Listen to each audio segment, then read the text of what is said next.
सोलापूर महानगरपालिका निवडणूक 2025 साठी जाहीर झालेल्या प्रारूप मतदार यादीत मोठ्या प्रमाणात त्रुटी, विसंगती आणि गोंधळ आढळत आहे। या संदर्भात सोलापूर शहर काँग्रेस पक्षाच्या वतीनं राज्य निवडणूक आयोगाकडे हरकती सूचना दाखल करण्याची मुदत वाढवण्याची मागणी करीत अधिकृत निवेदन ईमेलद्वारे पाठवण्यात आले।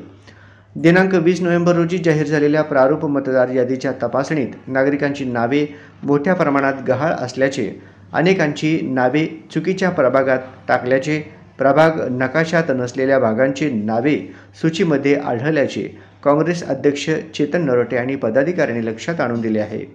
एकाच कुटुंबातील सदस्य वेगवेगळ्या प्रभागात नोंदवण्यात आल्याची प्रकरणे, काही ठिकाणी पुनरावृत्ती नावे, चुकीचे पत्ते तसेच प्रभागनिहाय क्षेत्र विभागणीत तांत्रिक चुका उघड झाल्या असल्याचेही निवेदनात नमूद करण्यात आले आहे। यादी नेले पाहिजे, यादी चेक केली पाहिजे, घराघरा पण गेलं पाहिजे। मतदार बरेच आता प्रभाग 22 मधले 2 ते 2,500 लोक 23 मध्ये गेलेले आहेत। तर असं सगळ्याला हुडकून काढावं लागणार आहे। त्यामुळे आता आम्ही सगळे पक्ष जाऊन त्यांना भेटलेला आहे निवडणूक आयोगाला। त्यांचं मत आहे की आम्ही देखील निवडणूक आयोगाला कळवतो।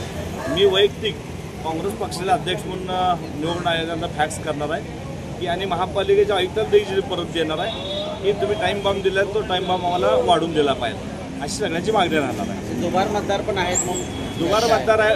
दुबार मतदार ठीक आहे, काही ठिकाणी त्याला डिलीट केलेला आहे, पण प्रभागातले 2,000 3,000 जर या नावं तिकडे गेले असेल तर ती नावं इकडे समावेश करावं लागणार आहे। त्याची मतदार यादी, त्याचा अनुक्रमांक, पान नंबर हे सगळं त्यांना झेरॉक्स करून द्यावं लागणार आहे। ह्या गोष्टीला आता अनुभव अनेक लोकांचे देवाभाऊ आहेत, मधुकर आठवले आहेत। सोलापूर शहर काँग्रेसचे अध्यक्ष चेतन नरोटे आणि पदाधिकाऱ्यांनी निदर्शनास आणले की सोलापूर महानगरपालिकेतील प्रत्येक प्रभागात सुमारे 35 ते 40 हजार मतदार आहेत। एवढ्या मोठ्या प्रभागांची तपासणी करण्यासाठी निवडणूक आयोगाने दिलेले केवळ 7 दिवस अपुरे असून ही प्रक्रिया प्रत्यक्षात अशक्य असल्याचे काँग्रेस पदाधिकाऱ्यांचे म्हणणे आहे।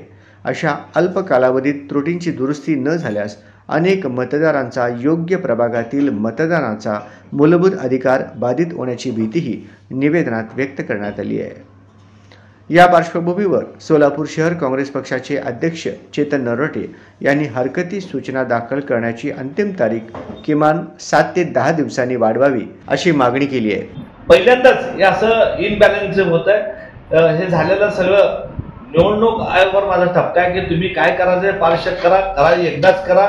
2-2दा 3-3दा मी तर 25-30 वर्षामध्ये हे पहिल्यांदा बघतोय। हे जे चाललंय हे लोकांमध्ये यांच्याकडे विश्वासाचा म्हणजे राहिलेला नाही आणि लोक यांच्याकडे शकच्या नजरेने बघतायत। आता बघा ना, काय ठिकाणी तर पेपरला आम्ही वाचतोय की ओबीसी आरक्षण वर गेलेलं आहे। तर हे बघितलं तर निवडणूक पुढे जाईल। निवडणूकच यांना घ्यायच्या का नाही आम्हाला बी असं वाटायला आता, कारण का तुम्ही काय वरचे लोक करतात, कोणते निकष लागतात, काय खाली पाठवतात तुम्हाला काय।